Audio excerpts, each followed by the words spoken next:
Novemba 17, jiji la Teherani liliamka likiwa limekaa mkao wa mapambano.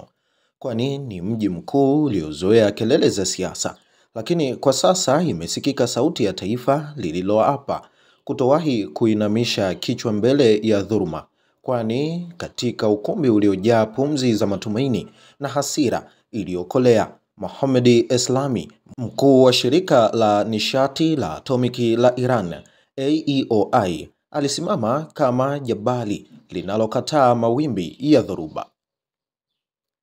Kwa sauti tulivu lakini yenye uzito wa historia, Eslami alitangaza kile ambacho Teherani ilijua tangu siku ya kwanza, kwamba Irani kwa namna yoyote ile itaendelea kuzingatia haki yake ya nyuklia. Shambulio dhidi ya miundombinu yetu ya nyuklia lilikuwa kosa la kihistoria. Kizazi cha sayansi ya Irani hakitatishwa, alisema kiongozi huyo akiwa mbele ya redio na kamera, sauti yake ikivuma kama ngoma ya vita. Kwa mujibu wa maelezo ya MNA, Eslami ilifichua kuwa mashambulizi hayo yalikuwa ya kwanza kuwahi kulenga moja kwa moja vituo vya nyuklia vilivyo chini ya uangalizi wa IAEA, hatua ambayo haikuwahi kutokea hata katika enzi za migogoro mikubwa ya karne zilizopita. Ni uhalifu wa wazi, alisisitiza, uhalifu dhidi ya taifa ambalo lilisimama imara likitetea haki yake ya kupata elimu, teknolojia na mustakabali wa sayansi bila kutishwa na vikwazo vya kisiasa. Lakini kilichoonekana zaidi ni kimya kutoka kwa wale ambao hujitaja kuwa walinzi wa sheria za kimataifa. Hakuna tamko, hakuna kukemea, hakuna kusimama na ukweli.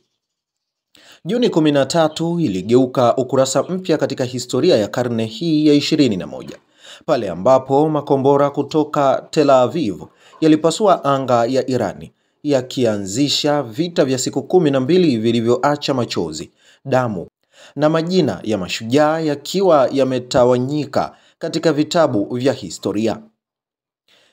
Inasadikika kuwa zaidi ya watu 1064 waliuawa, wakiwemo makamanda wa jeshi, wanasayansi wa nyuklia na raia wasiokuwa na hatia, huku tuhuma nzito zikitolewa dhidi ya taifa la Marekani kuwa huenda lilihusika moja kwa moja katika mashambulizi hayo, ikishambulia vituo vitatu vya nyuklia vya Iran, jambo ambalo ni ukiukwaji wa sheria za kimataifa, ukiukwaji ambao dunia ilishuhudia kimya kama giza la usiku. Hakuna aliyedhani kuwa majivu ya mauaji yangetengeneza nguvu ya kisasa, kwani jeshi la Irani lilijibu kwa makini na nguvu ya kimkakati iliyotia hofu maeneo ya vituo muhimu vikali katika ardhi zinazolikalia kwa mabavu vilipigwa kwa usahihi wa namna ya upasuaji. Lakini kituo cha kijeshi cha Al Udeid nchini Qatar, ngome kubwa zaidi ya Marekani Asia ya Magharibi, hicho pia kilitikiswa na makombora yaliyobeba ujumbe mmoja: Irani haitashambuliwa bila kujibu. Juni 24, dunia ilipoamka, vita vilikuwa vimesimama, na si kwa mazungumzo ya diplomasia, bali kwa nguvu ya taifa lililoamua kuandika hatima yake kwa mkono wake mwenyewe. Tunatembea njia yetu bila kutishwa, alisema kiongozi huyo.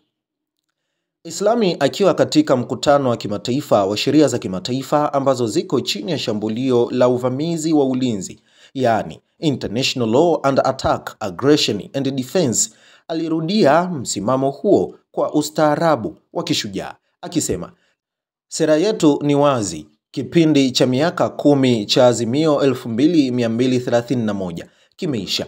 Tumetekeleza wajibu wetu, na kuanzia sasa IAEA inapasa kutufuata ndani ya misingi ya uangalizi, si shinikizo. Ni sauti ya taifa lililokataa kuishi kwa hofu, taifa ambalo linasema kwa ulimwengu mzima kusikia, hakuna tutakachorudisha nyuma. Haki yetu ya nyuklia si zawadi, ni damu, jasho na utu wetu.